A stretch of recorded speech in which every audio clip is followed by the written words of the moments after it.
অতি গুজ্জাতি গুহ্যতম গোপন কথা তোমায় বলছি, তুমি আমার আপন বলে। তো সেই গুজ্জাতি গুহ্যতম গভীর গোপনীয় কথাটি কি না, সর্বধর্মান পরিত্যাজ্য মামেকং শরণাং ব্রজ অহং তং সর্ব পাপেভ্যো মোক্ষয়িষ্যামি মা শুচ। এখানে এসে বলছেন ওই যে তপস্যা যজ্ঞ যা কিছু ধর্ম কর্ম, ওগুলোও সব আমাকে সমর্পণ করে একমাত্র আমার চরণে শরণাগত হও। তার মানে আমাদের অন্তিমটা কি বলছেন ভগবান? শেষে কি দাঁড়ালো? শরণাগতি। দেখুন, শরণাগতি না আসা পর্যন্ত আমাদের প্রকৃত কল্যাণ সম্ভব না। শাস্ত্রে বলা আছে যে শরণাগতি হলো সমস্ত সাধনার অন্তিমতম অধ্যায়। এটাই অন্তিম অধ্যায়, শরণাগতি। সেই বিষয়ে আজকে আমরা কিঞ্চিত মহাজনের আলোকে আস্বাদন করব। শরণাগতি কাকে বলে?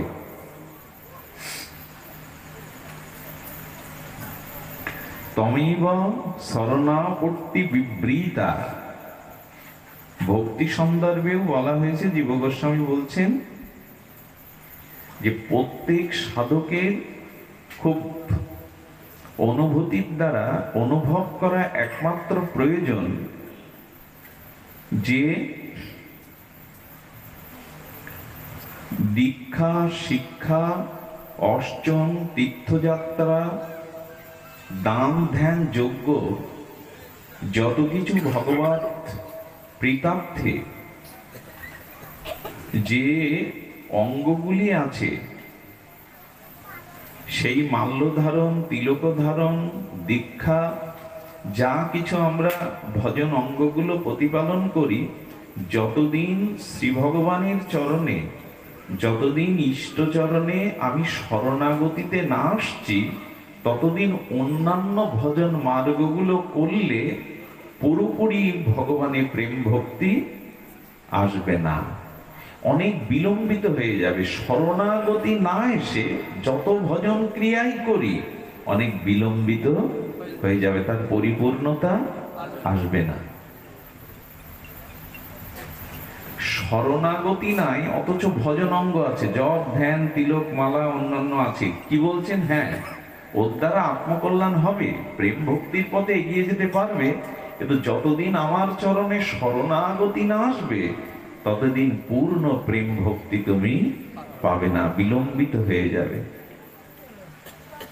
দেখুন, একটা কথা বলি, তিলক মালা ধারণ, আমাদের নাম আশ্রয়, তীর্থযাত্রা,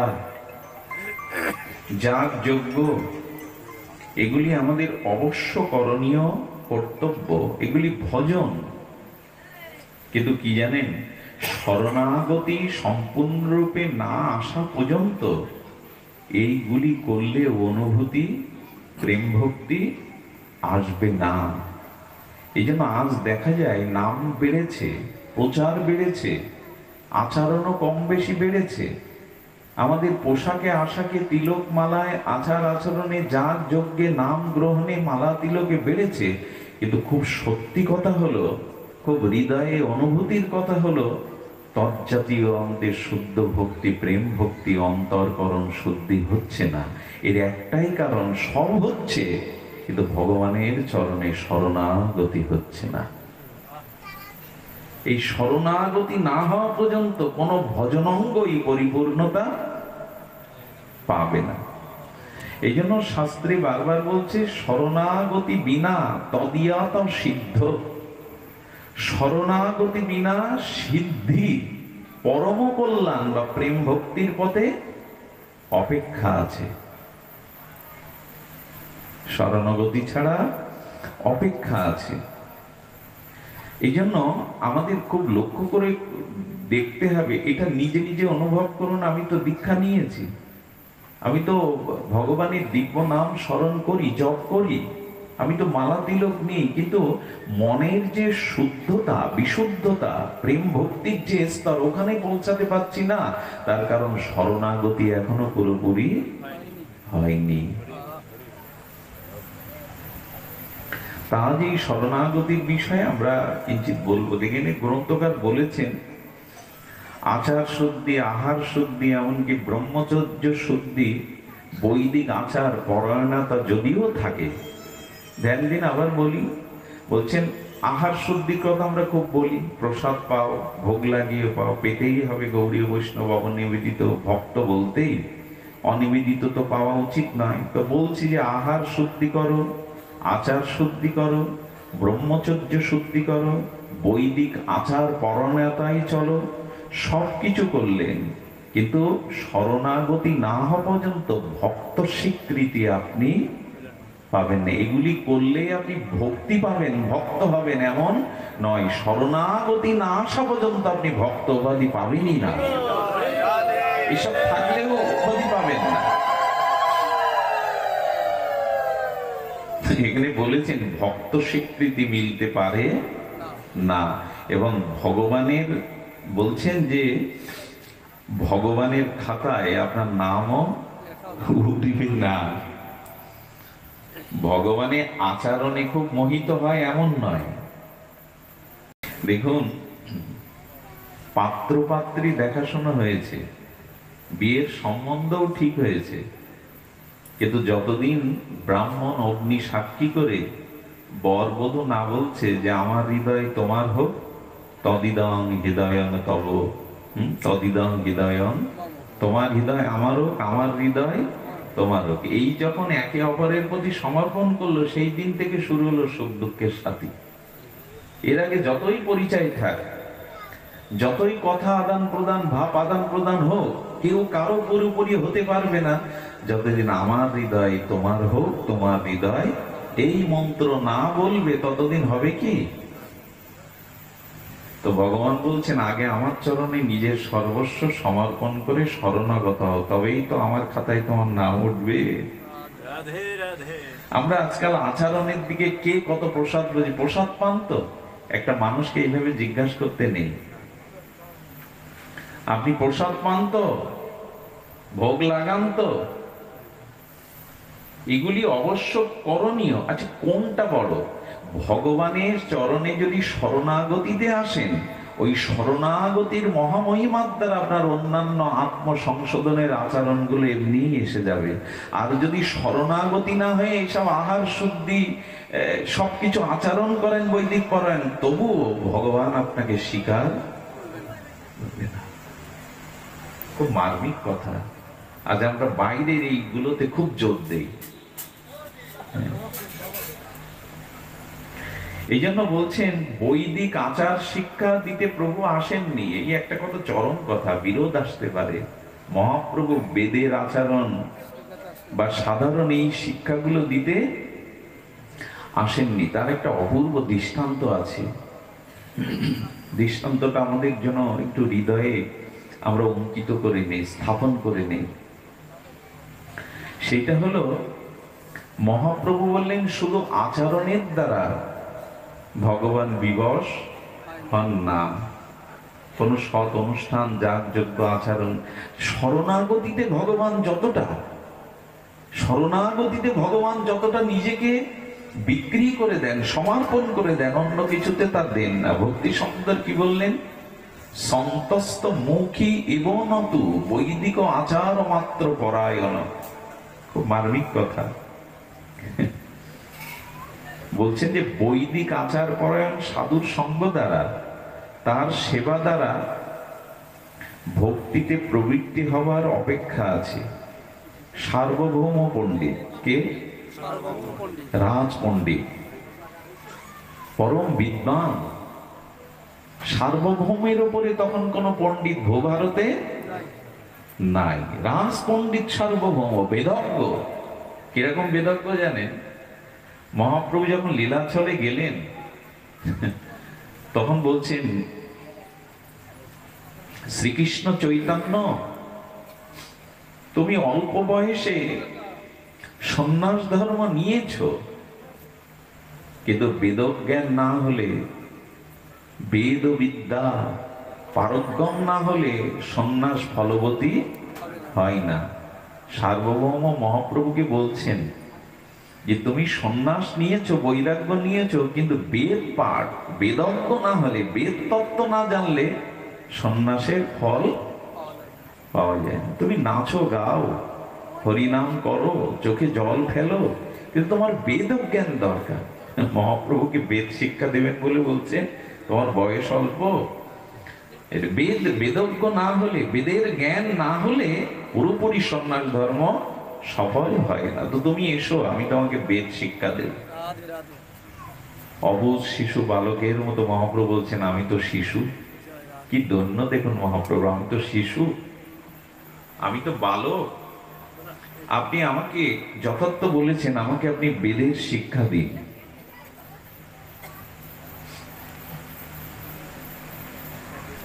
দেখুন একটা কথা বলি, আচার আর ভক্তি এক জিনিস নয়।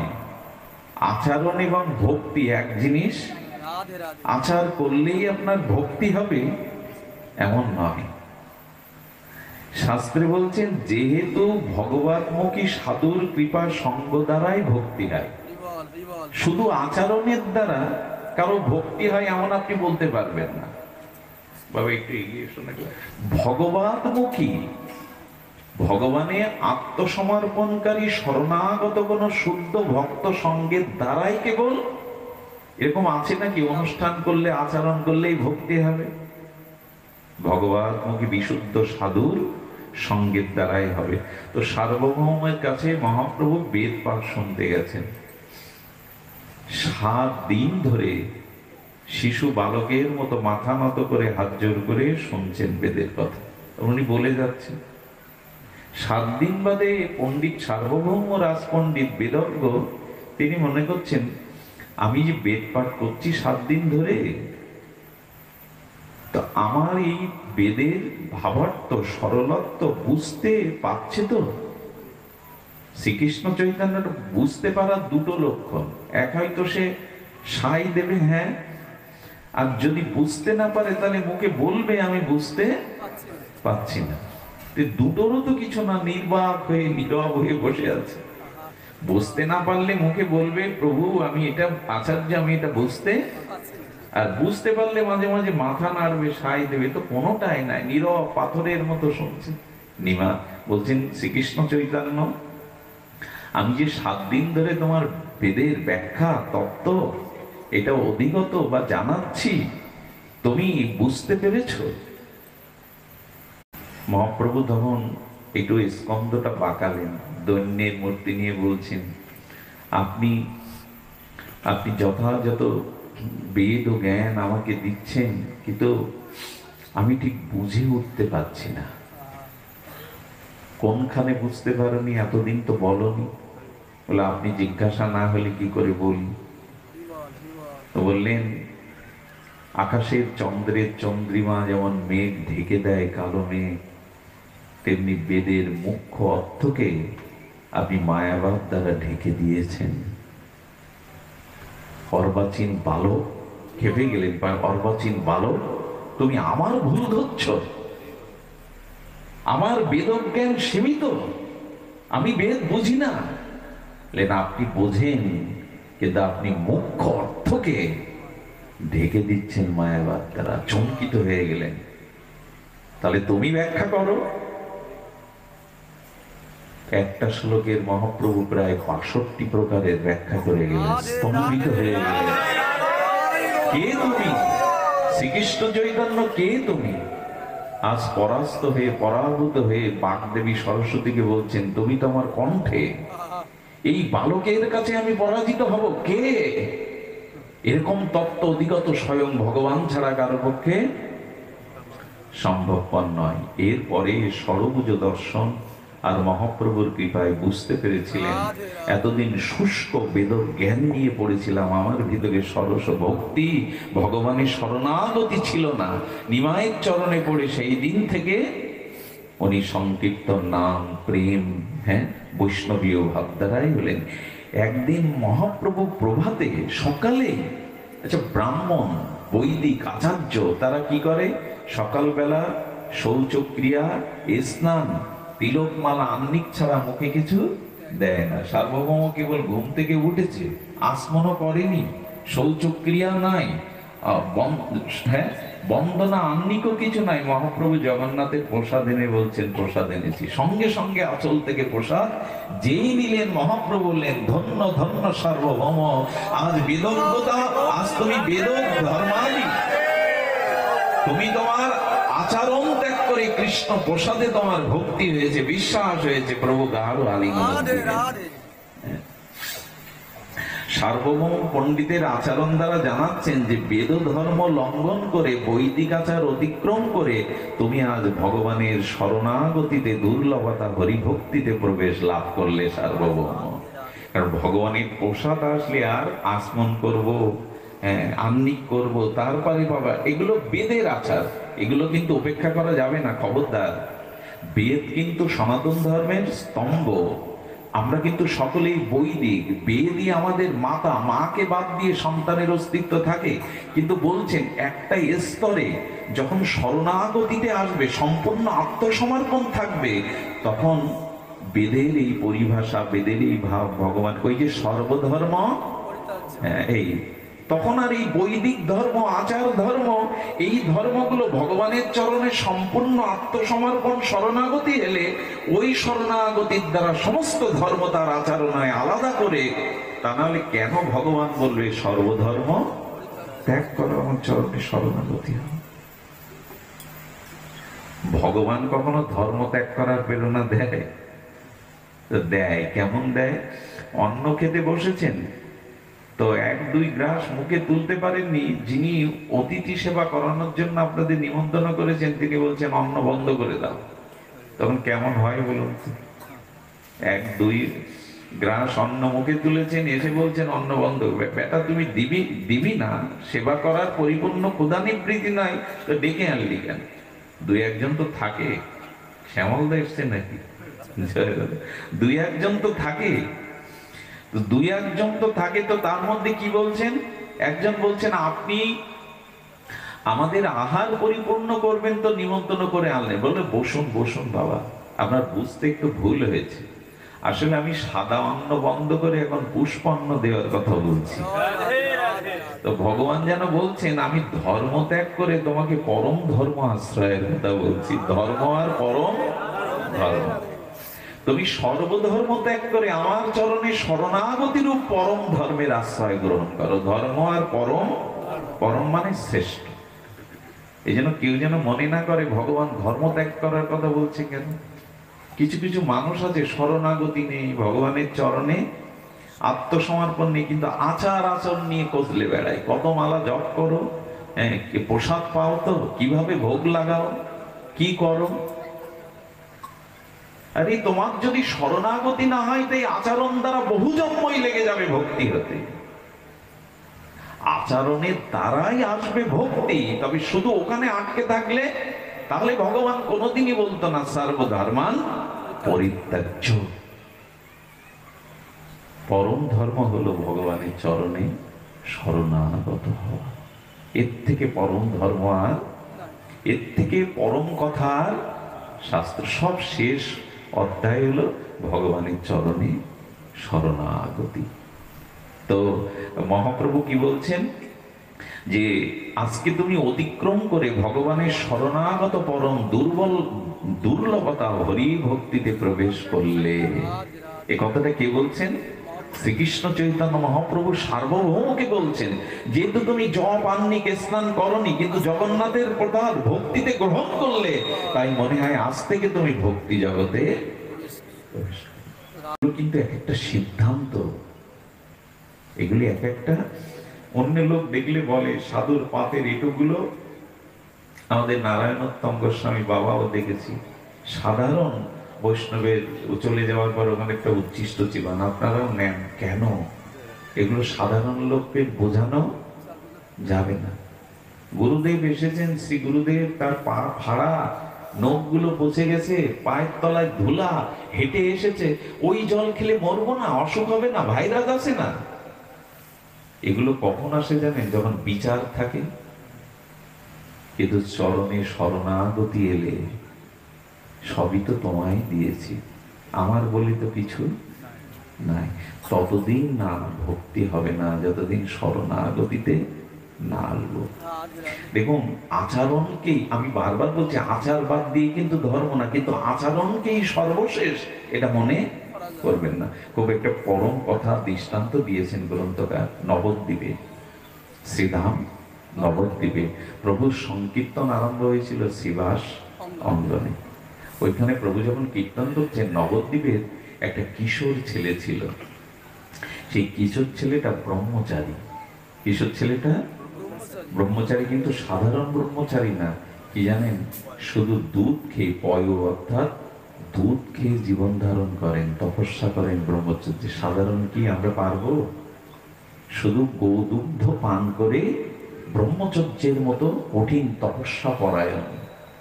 সে শ্রীবাস ঠাকুরকে বলছে, ঠাকুর, আমার খুব ইচ্ছা করে মহাপ্রভুর একটু নিত্য কীর্তন যদি দর্শন করতে পারতাম। বহুদিন ধরে অনুরোধ করে, বহুদিন ধরে অনুরোধ করে। শ্রীবাসের হৃদয়ে একটু দয়া হলো। ছেলেটা ব্রহ্মচর্য পরায়ণ, পয় অর্থাৎ দুগ্ধ সেবী, সদাচার সম্পন্ন। তো বললেন, বাইরের কাউকে তো মহাপ্রভু স্বজাতীয় ছাড়া ভেতরে প্রবেশ করতে দেন না। তুমি এক কাজ করো, তুমি ওড়না দিয়ে নিজের মুখ ঢেকে এক কোণে আমাদের মধ্যে বসে থাকবে। একটু দয়া হলো, ভক্ত তো, শ্রীবাস ঠাকুরের একটু দয়া হলো। তো উনি গিয়ে একটু পিছনে, এই একটু পিছনে কি করেছেন, পেছনে গিয়ে 19 বস্ত্রটা অবগুণ্ঠন অর্থাৎ টেনে দিয়ে ওর মধ্যে বসে বসে দেখছেন মহাপ্রভুর সেই নৃত্য কীর্তন শ্রীবাস অঙ্গনে। তো মহাপ্রভুর এখানে মুখের বাণী প্রমাণ করে, দেখুন, দেবপ্রিয়মান হয়ে আছে, জল জল করছে। শরণাগতির প্রপত্তিক ধর্মের উজ্জ্বল দৃষ্টান্ত এটা। তো মহাপ্রভু কীর্তনে প্রেম বিঘ্নিত হয়ে কীর্তন স্থিমিত করে বলছেন, শ্রীবাস, আমাদের মধ্যে বিজাতীয় কেউ প্রবেশ করেছে কি? আমি তো কীর্তনে প্রেম বা আনন্দ পাচ্ছি না। কি বলছেন? বিজাতীয়। চোখে যদি সামান্য একটা ধূলিকণা পড়ে, চোখের স্বস্তি হবে তো? যতক্ষণ ওটা চোখের জলে বা কিছুর দ্বারা বের না হবে ততদিন। তো আসলে স্বজাতীয় আর বিজাতীয়, তেল আর জল মেশে হয় তো, কিন্তু সহজে। এই জন্য জীবনের প্রথম অবস্থায় স্বজাতীয় সঙ্গ করতে হয়। স্বজাতীয় সঙ্গ না করলে এটা বিঘ্নতা আসে, তিক্ততা আসে, মিলবে না। আপনারও যে উপাসনা, আমারও সেই প্রথম অবস্থায় এটি করতে হয়, নাহলে ভক্তি বিঘ্নিত হয়, বিচার আসে, তর্ক আসে। স্বজাতীয় সঙ্গ করবেন, তাহলে ভক্তি বৃদ্ধি পাবে প্রথম অবস্থায়। মানে ছোট একটা বৃক্ষের চারাকে বললে মুড়িয়ে দিতে পারে ছাগল গরু, কিন্তু ওই বৃক্ষটা যখন বড় বড়ি হয়ে শক্ত হয়ে দাঁড়ায়, তখন হাতি বাঁধলেও। তা আপনার সাধনার প্রথম অবস্থায় স্বজাতীয় সঙ্গ করতে হয়, স্নিগ্ধ স্বজাতীয় সঙ্গ। তারপরে যখন ভজন করতে করতে আপনার তত্ত্বজ্ঞান আসবে, তখন আপনি সবার মাঝে যেতে পারবেন, তখন অসুবিধা। কিন্তু প্রথম অবস্থায় সাধকের ভক্তি প্রাপ্তির জন্য স্বজাতীয় সঙ্গ করতে হয়। আপনি একটা সঙ্গে গেলেন, কি বলে গেলেন? সব জায়গায় তো ধর্ম কথা হয়, সব জায়গায় তো গীতা ভাগবতের কথা হয়, সব জায়গায় তো ন্যায় নীতি আদর্শের কথা হয়, তাই বলে গেলেন। গিয়ে কি করলেন? সেই বিজাতীয় ভক্তের মুখে আপনার সম্প্রদায়ের নিন্দা, আপনার গুরু নিন্দা, আপনার ভজনের নিন্দা যেই কানে যাবে, অনন্ত জন্মের ধর্মকর্ম সব ওখানেই সেদিন শেষ। এই জন্য খুব সতর্ক। স্বজাতীয় ছায় সঙ্গ করতে হবে, বিজাতীয় সঙ্গ করলে সমস্যা। তো মহাপ্রভু বলছেন, আমি তো প্রেম পাচ্ছি না। প্রভু কয়েকবার বলা, এই ছেলেটা বিব্রত বলছে, তবে আমি আশায় প্রভুর নিত্য কীর্তনে প্রেমে বিঘ্ন হচ্ছে। আচ্ছা, তখন কতটা ব্যথা লাগে ছেলেটা। আমার কারণে প্রভু প্রেম পাচ্ছে না, আনন্দ পাচ্ছে না, প্রভুর প্রেমে ভজনে বিঘ্ন হচ্ছে। এই লজ্জায় দগ্ধীভূত চিত্তে উনি আস্তে আস্তে মাথা নত করে চলে যাচ্ছেন। মহাপ্রভু বলছেন, দাঁড়াও। দাঁড়া। দুগ্ধপায়ী বিশুদ্ধ আচারনিষ্ঠ বিশুদ্ধ ব্রহ্মচর্য প্রতিষ্ঠিত সেই ব্রহ্মচারীকে মহাপ্রভুর মুখের ভাষায় শুনুন কি বলছে না। বড় অভূতপূর্ব আস্বাদ্য। মোর নিত্য দেখিতে উহার কোন শক্তি, যে দুগ্ধ পান করে, ব্রহ্মচর্য পরায়ণশীল, বেদাজ্ঞ আচরণশীল, তাকে মহাপ্রভু মোর নিত্য দেখিতে উহার কোন শক্তি। আমার নিত্য দেখবে, ওর কোন শক্তি আছে যার দ্বারা দেখবে? পয়পান করিলে কি মোহে হয় ভক্তি? আমরা আহার নিয়ে খুব বাড়াবাড়ি করি। মহাপ্রভু বলছেন পয়পান, দুগ্ধপান করলেই কি ভক্তি হয়? ওর কতটুকু শক্তি যে ও আমার নিত্য ভক্তি দর্শন করবে। আর কি বলছেন? দুই ভুজ তুলি প্রভু অঙ্গুলি দেখায়, দুই ভুজ তুলি প্রভু অঙ্গুলি দেখায়, পয়পানে প্রভু মরে কেহ নাহি পায়। শুধু দুধ পান করলেই আমাকে কেহ পায় না। শরণাগতি ভক্তিকে প্রতিষ্ঠিত করছেন মহাপ্রভু। খুব বাড়াবাড়ি করা ঠিক না, এই করে না, ওই করে না। সবার জন্য প্রার্থনা করুন, সে যাতে শুদ্ধ আচরণশীল হয়।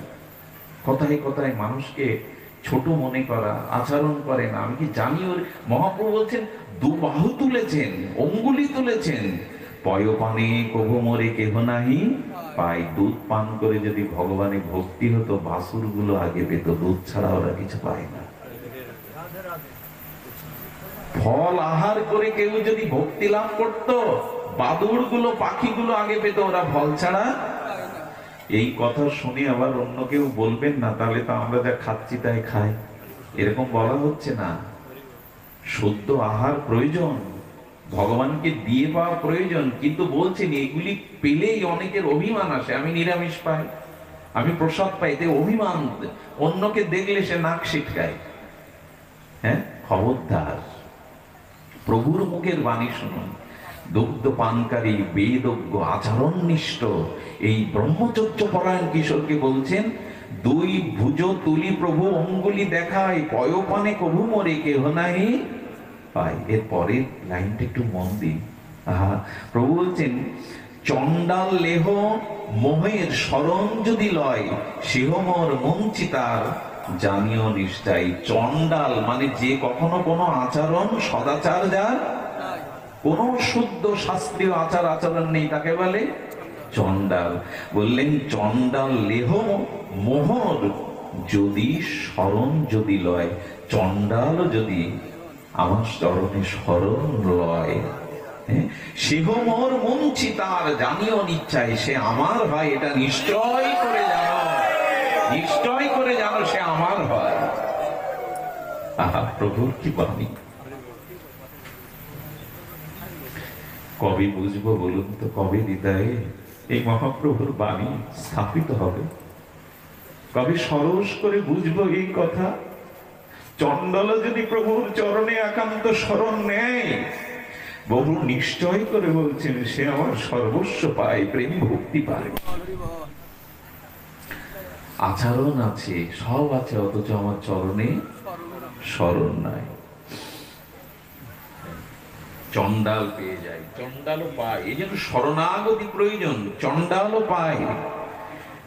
সন্ন্যাসীও যদি মোর না লয় শরণ, বাবা, সন্ন্যাসীও যদি মোর না লয় শরণ। সন্ন্যাস কি বাবা মুখের কথা? সর্বস্ব ত্যাগ কি আমার দ্বারা সম্ভব? এই দেহ গেহ স্ত্রী পুত্র জাগতিক সব সুখ পরিত্যাগ করে সন্ন্যাস নিলে কি করতে হয় জানেন? নিজের শ্রাদ্ধটাও নিজে করে নিতে হয়। কম কথা এটা? যে বংশে সন্ন্যাস গ্রহণ করে কেউ, সেই কুল, সেই বংশ ধন্য হয়। মহাপ্রভু বলেন সন্ন্যাসীও যদি মোর না লয় শরণ। শুধু কাপড় রাঙিয়েছে, শুধু ঘর ত্যাগ করেছে, স্ত্রী পুত্র ত্যাগ করেছে, প্রভু বললেন সন্ন্যাস নিলেও যদি কেউ আমার শরণ না নেয় চরণে, কি কথা বলুন তো? সন্ন্যাসীও যদি মোর না লয় শরণ, সেহ মোর নহে সত্য বলি বচন। কে বলছেন? শ্রীকৃষ্ণ চৈতন্য মহাপ্রভু। সন্ন্যাস নিয়েও যদি আমার চরণে কেউ শরণ না নেয়, সেহ মোর নহে, সেহ মোর সত্য করি বচন।